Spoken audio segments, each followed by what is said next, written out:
Hi there, and welcome back to Standing Strong.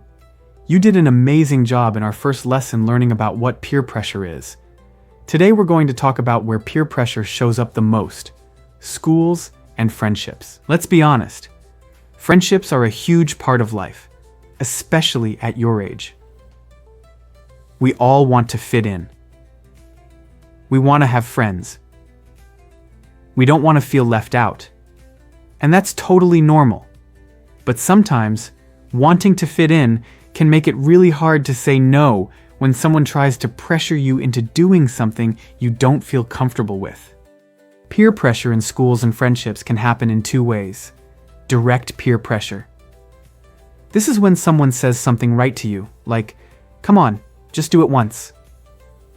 Don't be such a baby. If you don't do it, we won't hang out with you. Everyone else is doing it. What's wrong with you?"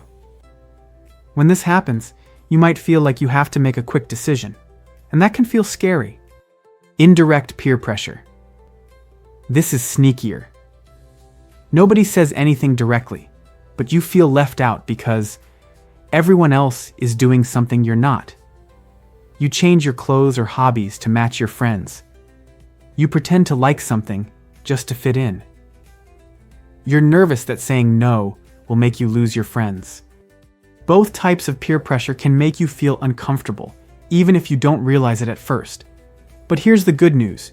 You can learn how to spot these situations and make your own choices. When peer pressure shows up, most kids react in one of three ways. The follower. They go along with the group, even if they feel unsure. The bystander. They don't join in, but they stay silent and don't speak up. The leader. They say no and stick to what they know is right, and sometimes help others do the same. Our goal is to help you become a leader. Someone who feels confident making their own decisions, even when others try to pressure you. Let's look at some simple ways you can handle peer pressure when it happens at school or with friends. It's okay to be different. You don't have to do what everyone else is doing just to fit in. True friends will like you for who you are. What makes you unique is what makes you amazing. Recognize the tricks people use. Sometimes people say things to try to make you feel bad for saying no. For example, "Don't be a loser. You'll regret it if you don't. If you don't do this, we won't be friends." We'll practice this a lot in the next lesson. But for now, remember, saying no can be simple, strong, and kind. "No thanks, I don't want to. I'm not comfortable with that. Let's do something else instead." You don't owe anyone an explanation. And if you feel nervous, it's okay to walk away. Find friends who support you.